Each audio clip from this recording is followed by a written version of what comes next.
So in this recording, we want to address the mechanism of translation. Again, this is the basics of this process. Just like we went over the basics of transcription, we want to see who the players are, how they work, so that we can ask deeper questions about how life uses this process to make proteins. So I invite you once again to look at this movie, this link online. If you jump to minute 4 and 47 seconds, you can see a computer model of translation in real time and to the right proportions. All those molecules are to size, which is kind of neat. I think the best way to go after this is to take a look at all the big players in translation. And once we understand the parts, then we can see how they fit together and how we build proteins from the information in an RNA molecule.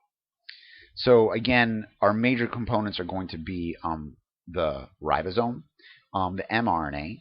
We're going to have the tRNA, which is kind of the intermediary between the language of polypeptides and the language of nucleic acids. And then we're going to have a whole series of release factors and initiation factors to kind of help this process along. Now, tRNA is kind of the star.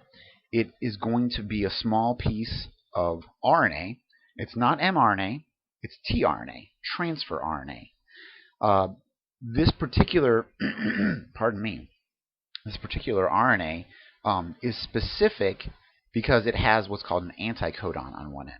It's specific in the sense that for every codon that we've already talked about, the genetic code, there is a tRNA with an anticodon to it. Because what we're going to see is that that anticodon is going to match to a codon, and we're going to link the specific amino acid that corresponds to that codon to that tRNA with the proper anticodon. It's a lot of codon talk there, so you're going to have to kind of go over this more than once and think about it. But we'll get there, and we'll go over this stuff in class, certainly. So the function of tRNA is to act as this intermediary, and it's going to fold on itself. Because we talked about RNA being a single-stranded molecule, it can still hydrogen bond. So complementary base pairing still occurs. And so what you get is these are three different kind of drawing representatives of tRNA. And you'll see this cloverleaf structure that really exemplifies the hydrogen bonding of complementary bases as this thing folds back on itself. This is one of the reasons that we use single-stranded binding proteins to kind of hold the single-stranded DNA in place when we're replicating DNA, because we want to avoid a structure like this. But in this case, we want to promote it because the structure is going to be important.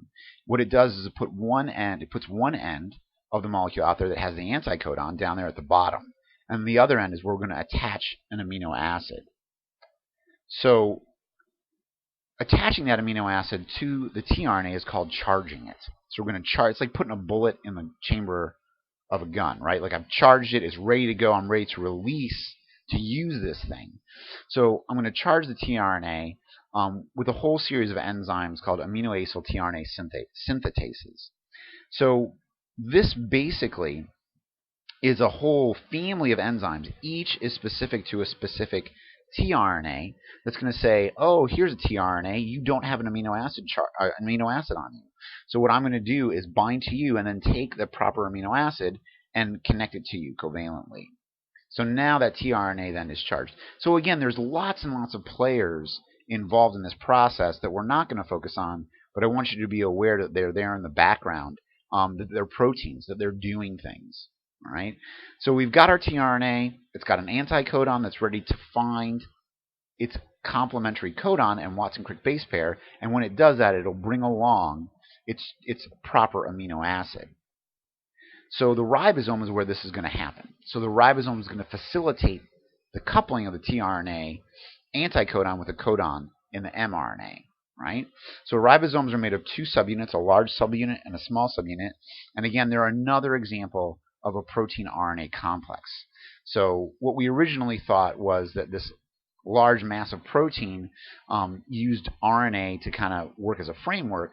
But what we've learned in the process of studying the ribosome is, in fact, the RNA is really the component of this machine that is catalyzing the reactions. And that's one example of a ribozyme. the idea that an RNA molecule is acting as an enzyme. But when we see this three-dimensional structure, we can see the large subunit and the small subunit. We can also then look at that in cartoon form, where we see this kind of ribosome sliced in half longitudinally. Now, what you'll see is an E, P, and A site in the large subunit, kind of hovering over the small subunit. And when you see at the bottom part of this, you can see how the mRNA runs through the through the ribosome, and the tRNAs then can kind of fall into these slots to start to build the polypeptide. Now, the A site is called the aminoacyl tRNA binding site. The P site is the peptidal tRNA binding site, and the E is the exit site. That's not that important to remember. What I do want you to remember is A is kind of like the accepting site. This is where the next charged tRNA is going to be coming in. The P site is where we're forming the peptide bond.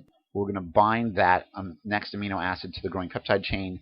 And then as the ribosome moves down the mRNA, the E site is where it's going to be ejected, or it's going to exit after it's released its amino acid. So again, we have the P site, the A site, and the E site. And you're going to want to kind of remember those as the three kind of points in the ribosome that we're engaging tRNA. So again, building a polypeptide is much like making an mRNA molecule. You want to start it. You need to know who is there and what plays a role in initiation. Then what do we need to elongate it? What do we need to build the polypeptide chain? And then what's involved in saying now you're done in termination? So what we're going to do is we're going to start by bringing the mRNA into contact with the small subunit of the ribosome. And when we do that, what we're going to see is, in fact, our first tRNA charged with methionine binding. And so this initiator tRNA is always methionine. This then is going to act like a pin to help us bind the large subunit and establish the concept or complex so that it can continue to move forward and start to build the polypeptide chain. Now, this is a vastly simplified cartoon, and this is kind of the level of understanding I want you to have, when in reality, this is from a more advanced textbook. We look at the different initiation factors and proteins involved in building kind of that first small subunit, large subunit mRNA complex that's going to make our protein.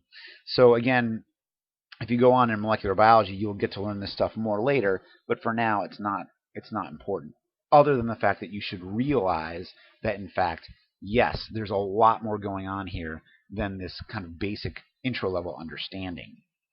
Now, once we have this thing set up and we have an amino acid there that we can start to add to, we're going to start to elongate the polypeptide chain. So we're going to have to recognize the codon next in line, bring in the tRNA, bond it to the existing end of the chain, and then move forward. So again, we have here is our initial tRNA. Well, this one's got 4 amino acids on it, right? And so you see in the A site, think about that as that acceptor site, it's waiting for the next tRNA with an amino acid on there. And so when it comes in, it binds, and then we can say, oh, we need to form this peptide bond with this next amino acid.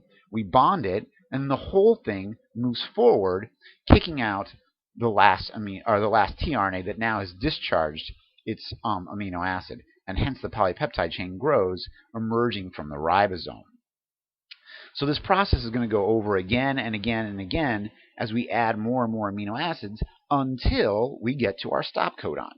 So remember when we talked about the genetic code, we had you are awful, you are gross, you go away. These are our 3 codons that say, hey, I don't encode for an amino acid, I say stop. And so what we actually have then is what's called a release factor that binds to those 3 stop codons. It says there's no particular amino acid to add to the chain. When we move forward now, we're going to disassemble this entire complex.